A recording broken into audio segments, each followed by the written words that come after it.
पिछले कुछ दिनों से यूपी में अवैध रूप से लगाए गए हूटर और लाल नीली बत्ती को हटाने का अभियान चल रहा है। योगी आदित्यनाथ के निर्देश पर यूपी पुलिस इस कार्रवाई में काफी तल्लीनता से लगी हुई है, लेकिन यूपी पुलिस के कुछ जवानों को बाराबंकी में एसडीएम साहिबा की गाड़ी रुकवाना और उनकी गाड़ी से हूटर हटवाना भारी पड़ गया।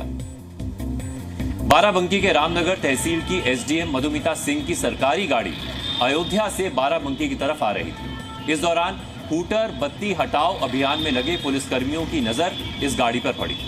पुलिसकर्मियों को जो जानकारी थी उसके मुताबिक उन्होंने एसडीएम साहिबा की गाड़ी से हूटर और बत्ती हटवा दिया। हालांकि गाड़ी में उस वक्त एसडीएम मधुमिता सिंह मौजूद नहीं थी, बल्कि कोई अन्य महिला बैठी हुई थी।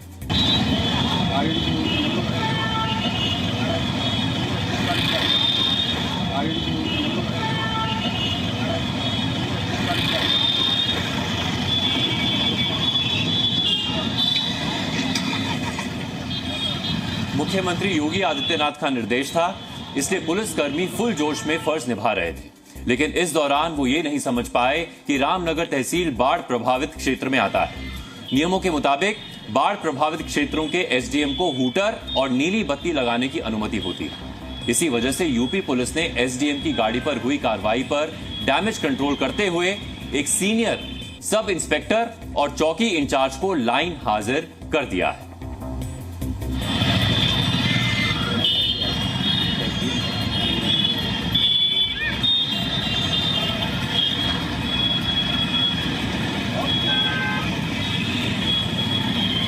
जो भी अधिकारी प्रवर्तन से संबंधित हो, राउंड लेता हो, उस तरह की कार्रवाइयों में हो, वो लगा सकता है। उस नियमावली के विपरीत जो भी लगाएगा उसकी गाड़ी पर इस तरह के हूटर, सायरन और इस तरह की बत्तियां नहीं होनी चाहिए। मुझे लगता है नियमों का पालन जो पुलिस के अधिकारी नहीं करेंगे उन पर कार्रवाई होगी और जो लोग नियम विपरीत लगाए उनकी बत्ती उतरवाई जाएगी। एसडीएम की गाड़ी का हूटर हटवाने वाला वीडियो सोशल मीडिया पर भी वायरल हो गया था। इसी वजह से ये वीडियो मीडिया की सुर्खियां भी बन गया। हालांकि पुलिस कर्मियों को लाइन हाजिर करने पर भी सवाल उठ रहे हैं। कहा यह जा रहा है कि यूपी पुलिस के दोनों जवान अपना काम कर रहे थे। अगर उन्हें बाढ़ प्रभावित क्षेत्र पर लागू होने वाला नियम नहीं मालूम था तो उसके लिए उन्हें लाइन हाजिर करने की जरूरत नहीं थी। इस मामले में पुलिस के आला अधिकारी जांच की बात कर रहे हैं। उनके मुताबिक खराब बर्ताव को देखते हुए कार्रवाई की गई। इन सब बातों को लेके अनावश्यक इनको तूल नहीं देना चाहिए कि कौन एसडीएम नीली बत्ती लगाए है। बहुत से एसडीएम ऐसे हैं जो कि बाढ़ग्रस्त क्षेत्रों को देख रहे हैं। डीएम एसपी मिलकर अपने स्तर से तय करेंगे कि क्या उसका पालन होना है और एक लार्जर पर्सपेक्टिव क्या है। सरकारी अधिकारी अगर काम ना करें तो जनता शिकायत करती है। अगर यही सरकारी अधिकारी अपना काम ईमानदारी से करें तो जनता गुस्से में पिटाई कर देती है। उन्नाव में अतिक्रमण हटाने पहुंचे सरकारी कर्मचारियों की टीम पर स्थानीय लोगों ने हमला कर दिया। इस दल में शामिल एक लेखपाल को लोगों ने खूब पीटा। उन्नाव में सड़क पर लग रहे जाम को लेकर जिला अधिकारी ने अतिक्रमण हटाने के आदेश दिए थे। इस आदेश का पालन करवाने के लिए राजस्व विभाग और नगर पालिका से जुड़े कर्मचारी रात में अतिक्रमण हटाने निकले थे, लेकिन पहले से सूचना न देने की वजह से स्थानीय लोग उनकी कार्रवाई से भड़क गए। लोगों ने नोटिस न मिलने की शिकायत की, लेकिन जब कर्मचारी अतिक्रमण हटाने के लिए अड़ गए तब लोगों ने पूरे प्रशासनिक दल पर हमला कर दिया। इस दौरान लोगों ने लेखपाल के साथ मारपीट की। गनीमत रही कि हमले की खबर मिलते ही पुलिस टीम सही समय पर घटनास्थल पर पहुंची। पुलिस की मदद से लोगों को शांत करवाया गया। पुलिस ने बीच बचाव करते हुए लेखपाल और अन्य कर्मचारियों को भीड़ के चंगुल से छुड़वाया। अतिक्रमण हटाने की इस कार्रवाई को लेकर कई सवाल उठ रहे हैं, जैसे अतिक्रमण को हटाने के लिए किसी तरह का नोटिस नहीं दिया गया था। इसके अलावा रात के समय में चुपके से अतिक्रमण हटाने की कार्रवाई की गई। जिस इलाके में यह कार्रवाई की जा रही है वो उन्नाव का सदर बाजार है। यहां मुख्य तौर पर दुकानें हैं। इस वजह से लोग भड़क गए। इस बार के लोकसभा चुनाव में भारतीय जनता पार्टी 240 पर क्यों सिमट गई है, इसको लेकर केंद्रीय नेतृत्व समीक्षा बैठकें करवा रहा है। हम आपको 3 तस्वीरों के जरिए समीक्षा बैठकों के परिणाम और बीजेपी की कम हुई सीटों की असली वजह बता रहे हैं। अंदरूनी कलह, कार्यकर्ताओं की अनदेखी और अहंकार, ये 3 ऐसी वजह हैं जिससे बीजेपी को नुकसान हुआ है।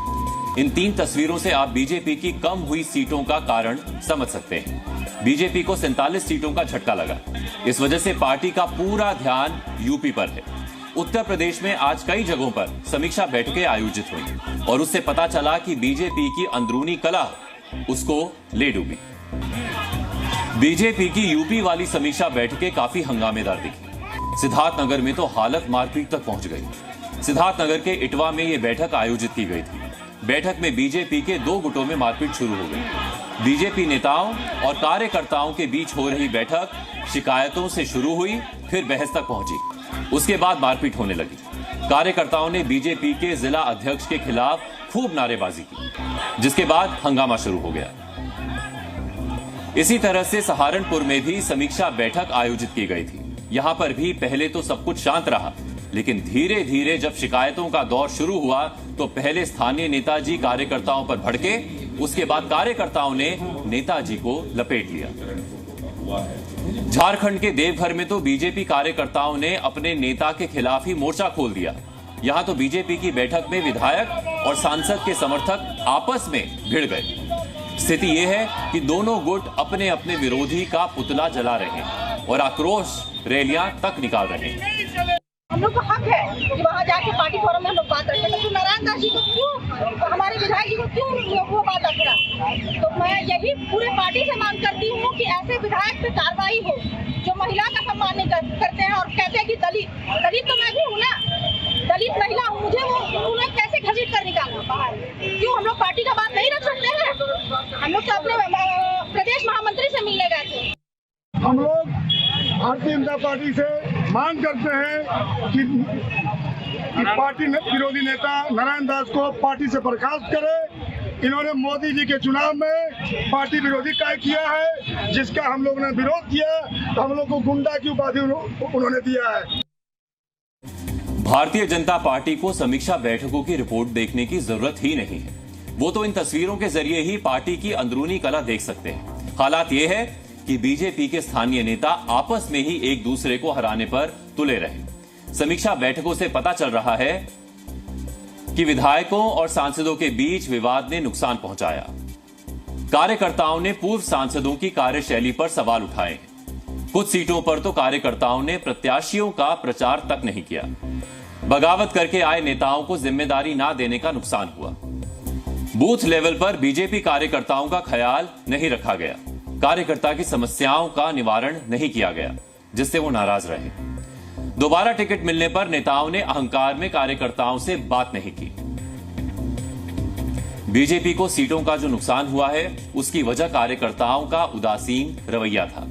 पिछली बार बूथ लेवल पर पार्टी कार्यकर्ताओं ने जो काम किया था, वैसा काम इस बार नहीं हुआ और इसकी वजह कार्यकर्ताओं की नाराजगी थी, जिसका नुकसान पार्टी ने केंद्रीय स्तर पर उठाया।